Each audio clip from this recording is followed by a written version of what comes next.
70,000 মানুষের কোনো হিসাব হবে না। তুমি এর কাতারে পড়ছিলা, যাও তুমি জান্নাত, তোমার কোনো হিসাব নাই।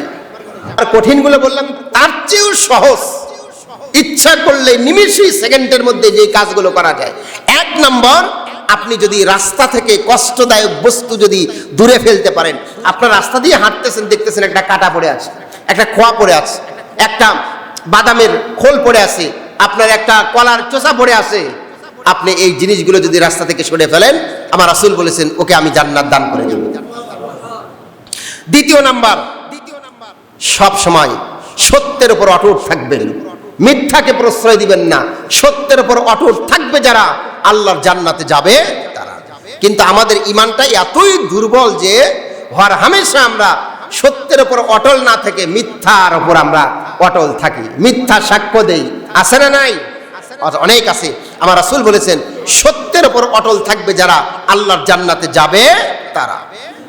3 নাম্বার, রাসূল বলছেন যে ব্যক্তিটা রাগ দমন করতে পারবে। কি রাগ দমন করবে?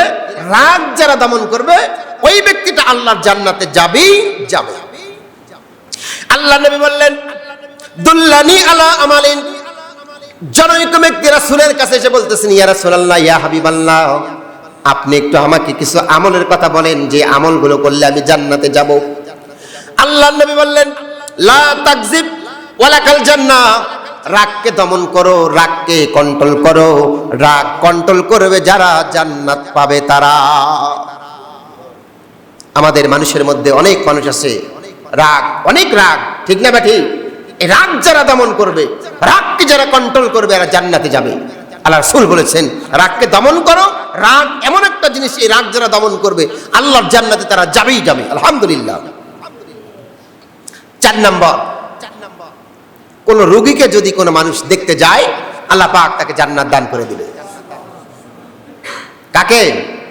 আবার এইটা ভাবেন না বাড়ির পাশে আমার স্বাস্থ্য ভাই, স্বাস্থ্য বোন রোগী, ওর সাথে আমার শত্রুতা, ওকে আমি দেখতে কেন যাব, এটা ভাবিয়েন না। যে রোগী হোক না কেন, কোন রোগীকে যদি আপনি দেখতে যান, আমার রাসূল বলেছেন যতক্ষণ পর্যন্ত একটা ব্যক্তি রোগীর পাশে বসে থাকবে, ওই ব্যক্তিটা যেন জান্নাতের ফলগুলো কুড়াচ্ছে। সুবহানাল্লাহ বলেন। 1 ঘন্টা আপনাকে রোগীর সামনে সময় দিলেন, 1টা ঘন্টা আপনি ওই রোগীর কাছে সময় দিলেন না, আমার রাসূল বলেছেন ওই ব্যক্তিটা যেন জান্নাতের ফলগুলো কুড়ালো। সুবহানাল্লাহ। এজন্য রাসূল বলছেন অতি সহজে জান্নাতে যাওয়ার একটা আমল, রোগীকে দেখতে যাও। পাড়া প্রতিবেশী যেখানেই যার তুমি সংবাদ পাও না কেন, অসুস্থ, একটু যাও, গিয়ে তার মাথায় হাত বুলিয়ে দাও, তার শরীরে একটু দোয়া বলে ফু দিয়ে দাও। যদি দিতে পারো, আল্লাহ পাক তোমাকে জান্নাত দান করবে ইনশাআল্লাহ। 5 নম্বর, ছোট্ট আমল। এখানে অনেক ব্যবসায়ী ভাই আছেন, মেম্বার আছেন, চেয়ারম্যান আছেন, সমাজপতি আছেন, সালিশ করেন, আছে না? সালিশ করে আছেন। এই সালিশ যারা করেন, বিচার কার্য যারা পরিচালনা করেন, বেচা কিনা যারা করেন, এই বেচা কিনার সময় এবং বিচার ফায়সালা করার সময় সরলতা, সঠিকতার পথ অবলম্বন করবেন। সরলতা এবং সঠিকতার পথ অবলম্বন করবেন। একজন ব্যবসায়ী যদি বলে যে আল্লাহর কসম করে বলতেছি এই জুব্বাটা আমার 500 টাকায় কিনা, 550 টাকায় বিক্রি, কিনছে 300 টাকা, আল্লাহর কসম করে বললো যে জুব্বাটার ক্রয় মূল্য 500 টাকা, এরা জাহান্নামে যাবে। নাউজুবিল্লাহ বলেন। আর আপনার কিচ্ছু বলার দরকার নাই, ভাই আমার এই হলে মালটা বিক্রি করলে আমার জন্য ভালো হয়, এই কথা বলে ব্যবসা করবে। এটা কি কেউ করে? এটা করে না। আর সালিশ বিচার আচার যেগুলো হয়, অনেক এলাকায় এরকম শোনা যায়, ঠিকটা ব্যাঠিক করে, ব্যাঠিকটা ঠিক করে। কিসের বিনিময়ে? মালটু, টাকার বিনিময়ে। আছে না নাই?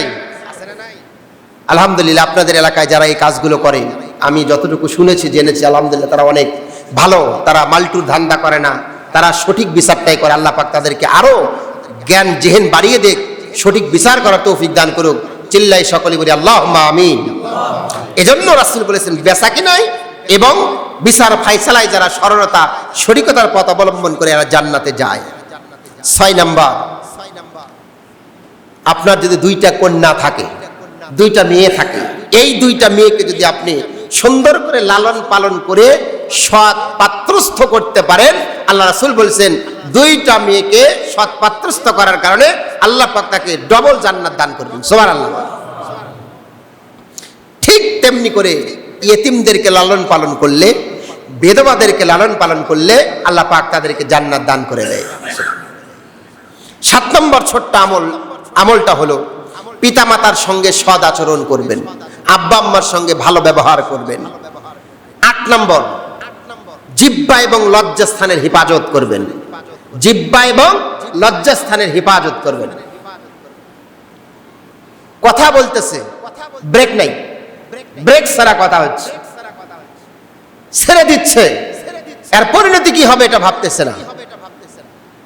আল্লাহর নবী বলেন, মাইয়াজমানু লি মা বাইনা লিহিয়াইহি ওয়া মা বাইনা রিজলাইহি আজমানু লাহুল জান্নাহ। নবীজি বলছেন, এই জবানের যারা জিম্মাদারি নিবে, লজ্জাস্থানে যারা জিম্মাদারি নিবে, এই মুখার লজ্জাস্থানের জিম্মাদারি যারা নিবে, আমার রাসূল বলেছেন আমি তাদের জন্য জান্নাতের জিম্মাদারি নিয়ে নেব। সঠিক কথা বলবেন, হালাল কথা বলবেন, চরিত্র ঠিক রাখবেন। আল্লাহ রাসূল বলেছেন মুখ এবং লজ্জাস্থানের জিম্মাদারি যারা নিবে আমি তাদেরকে জান্নাত দান করব। আল্লাহু আকবার। 9 নম্বর বিপদে ধৈর্য ধারণ করবেন, বিপদে ধৈর্য ধারণ। ইন্না লিল্লাহি ওয়া ইন্না ইলাইহি রাজিউন। মানুষ মারা গেলে আমরা এই দোয়াটা পড়ি, ঠিক না? আমি একজনকে জিজ্ঞাসা করছি, আচ্ছা এই দোয়া বলতে তুমি কি বোঝো? কয় এই দোয়া মানে হচ্ছে মানুষ মরার দোয়া, এই দোয়া মানে মানুষ মরার দোয়া। আমরা বিপদ আপদে পড়ি ইন্না লিল্লাহি ওয়া ইন্না ইলাইহি রাজিউন। আবার মাঝে মাঝে বিপদে আলহামদুলিল্লাহ পড়বেন। কি পড়বেন? পড়া যাবে? যাবে। বিপদও মাঝে মাঝে আলহামদুলিল্লাহ পড়বেন। কেন? আপনি একটা বিপদে পড়ছেন, ছোট্ট একটা বিপদ, আল্লাহ চাইলে সেই বিপদটা আরো অনেক বড় হতে পারে। আল্লাহ অনেক বড় বিপদ দেয় নাই, আল্লাহ ছোট্ট বিপদ দিয়েছে, ধৈর্য ধারণ করে আমি পড়ছি আলহামদুলিল্লাহ। এজন্য আমি অনেক জায়গায় বলি, একজন মানুষ রাস্তা দিয়ে হাঁটতেছে, উপর থেকে একজন ছাই ফালাইছে, ছাইগুলো মাথায় পড়ছে, বিপদ না? বিপদ না? এই লোকটা মাথায় ছাই পড়ার পরে চিৎকার মেরে পড়ছে আলহামদুলিল্লাহ। পাশে থেকে আরেকজন ভাই জিজ্ঞাসা করে, ভাই তোমার মাথায় ছাই পড়লো, এটা তো বিপদ, তুমি আলহামদুলিল্লাহ কেন পড়লাম? এবার লোকটা বলতেছে, আমি আলহামদুলিল্লাহ এই জন্য পড়লাম যে এই ছাইগুলো আমার মাথার উপর পড়ছে, এই ছাইয়ের মধ্যে কোনো আগুন নাই, হতে পারতো আগুনওয়ালা ছাই আমার মাথার উপর পড়তে পারতো, আমার মাথাটা পুড়ে যেতে পারতো। আল্লাহ পাক আমাকে আগুনওয়ালা ছাই থেকে বাঁচায় দিয়া, এই জন্য আমি আল্লাহর প্রশংসা করেছি আলহামদুলিল্লাহ। আমার প্রিয় ভাইয়েরা, সন্তান মারা যায়, এমন জোরে জোরে চিল্লায় চিল্লায় কান্না করে অধৈর্য হয়ে যায়। আল্লাহ পাক বলছেন, বান্দা ধৈর্য নাও, তুমি যদি ধৈর্য ধারণ করতে পারো আমি তোমাকে জান্নাত দিয়ে দেব। সন্তান মারা গেছে, আপনি ধৈর্য ধারণ করেন, ওই সন্তানের কারণে আল্লাহ পাক আপনাকে জান্নাত দিয়ে দিবে। আপনার সুন্দর একটা চক্ষু ছিল, বিশেষ কারণে চক্ষুটা নষ্ট হয়ে গেছে, চোখটা কানা হয়ে গেছে, ধৈর্য ধারণ করেন, আল্লাহ পাক আপনাকে দুনিয়াতে চোখটা তুলে নেওয়ার কারণে ওই জান্নাতের মধ্যে আল্লাহ পাক আপনাকে স্থান করে দিবে। সম্পদ হারিয়ে গেছে, মাল হারিয়ে গেছে, ব্যবসা হারিয়ে গেছে, যেটাই হোক না কেন বন্ধু, একটু ধৈর্য ধারণ করবেন, ধৈর্য নিবেন। আল্লাহ পাক সূরা জুমারের 10 নম্বর আয়াতের মধ্যে বলছেন, ইন্নামা ইউয়াফফাস সাবিরুনা আজরাহুম বিগাইরি হিসাব। যারা ধৈর্য ধারণ করবে, ধৈর্য ধারণকারীদের জন্য আল্লাহ পাক রব্বুল আলামিন বিনা হিসাবে সওয়াব দান করবেন, বিনা হিসাবে আল্লাহ পাক ধৈর্য ধারণকারীদেরকে জান্নাত দান করে দিবে। এজন্য প্রতিটি কাজে সবুর নেবেন, ধৈর্য ধারণ করবেন। সর্বশেষ 10 নম্বর, আল্লাহ রাসূল বলছেন আমার উম্মতদের মধ্যে 70,000 মানুষ বিনা হিসাবে জান্নাত দান করবে। আল্লাহু আকবার। কয় হাজার? 70,000 মানুষের কোনো হিসাব হবে না। তুমি এর কাতারে পড়ছিলে, যাও তুমি জান্নাত, তোমার কোনো হিসাব নাই।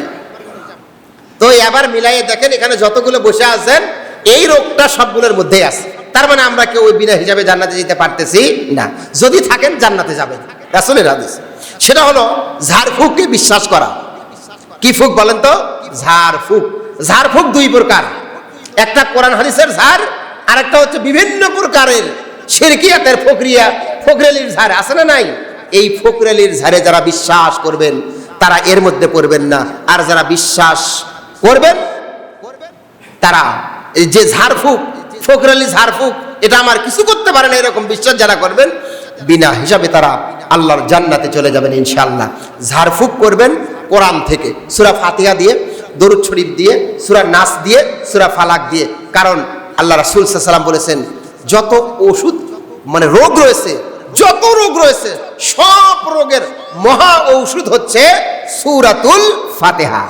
পেট ব্যথা করতেছে, সূরা ফাতিহা পড়ে পানিতে ফু দিয়ে পানিটা খান, পেট ব্যথা ভালো হয়ে যাবে ইনশাআল্লাহ। এরকম বড় বড় রোগ যত রোগ আছে, সব রোগের মহা ঔষধ হলো সূরাতুল ফাতিহা। এজন্য সূরা ফাতিহার অপর নাম লেখা হয়েছে সূরাতুশ শিফা। সূরাতুশ শিফা, মহা ঔষধ। আমার প্রিয় ভাইরা, অযথা ফখরুলীদের ঝাড়ফুঁক বিশ্বাস করবেন না। প্রিয় ভাইরা, আমি আপনাদের সামনে বড় বড় 10টি আলামত এবং ছোট ছোট 10টি আলামত, কিসের আলামত? জান্নাতে যাওয়ার আলামত আলোচনা করলাম। আল্লাহ পাক আমাদেরকে এগুলো সুন্দরভাবে আমল